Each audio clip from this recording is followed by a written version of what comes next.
Ухте продолжают решать вопрос обслуживания контейнерных площадок. С марта из ведения управляющих компаний их передали муниципальному предприятию «Ухта Спецавтодор». И средства на их содержание выделяли из городского бюджета. Но схема оказалась не самой удобной. И с 14 мая по решению городских властей их должны были вновь передать управляющим компаниям. Однако возникли сложности. Какие, узнала Виктория Науменко.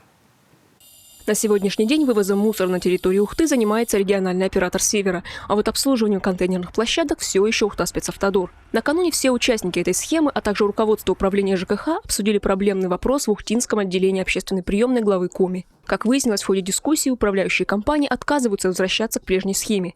Они не желают брать на себя обслуживание площадок. А потому те на неопределенное время остаются в ведении прежней организации. При этом в Ухта Спецавтодоре категорически не хватает рабочих рук. К сожалению, работа неблагодарна. И на сегодняшний день у нас по штату 19 единиц, замещено из них только 9. На качестве обслуживания это, безусловно, сказывается. С передачей площадок Ухта Спецавтодору улучшений горожане не заметили, даже наоборот.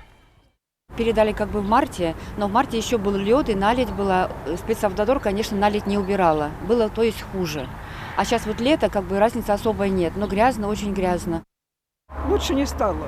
Также Может быть, почаще стали контейнера освобождать, а рядом не убирается.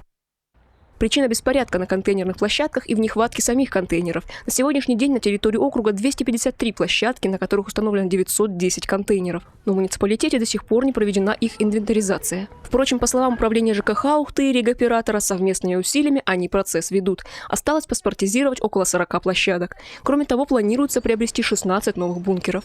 Уже закуплено 96 контейнеров закрытого типа объемом 0,75 кубометра каждый. Из них 84 контейнера уже установили взамен старых емкостей. Они также переданы контейнеры по приобретению Спецавтодору. Они произвели замену. Замена была произведена те, которые контейнера уже непригодны. На некоторых контейнерных площадках, вот действительно здесь прозвучала тема о том, что ввиду малого количества контейнеров, на некоторых переполнения и так далее, устанавливали дополнительно. Однако главная причина беспорядка на контейнерных площадках при обслуживании их как Ухта Спецавтодором, так и управляющими компаниями – отсутствие четко скоординированной работы с регоператором. Если дворник или оператор, который обслуживает эту площадку, едет с мусоровозом, соответственно, у нас свой график, у нас свои адреса, график достаточно плотный, и за то время, пока оператор грузит мусоровоз, качественно площадку не убрать. Все-таки это требует определенного времени, чтобы сделать это качественно.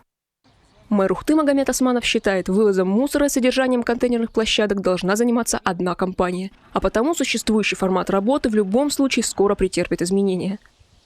То, что разделение этот вывозит, тот убирает, третий чистит, что-то ремонтирует. Но у семенянек дитё без присмотра. Поэтому должен быть один хозяин, это моя твердая позиция. К слову, еще в марте глава республики Владимир Уйба дал поручение отраслевым министерствам республики законодательно закрепить обслуживание контейнерных площадок за региональным оператором по обращению с ТКО. А потому все вопросы о содержании и обслуживании уже в ближайшем будущем отпадут сами по себе. Виктория Науменко, Павел Лагутин, телеканал Юрган, Ухта.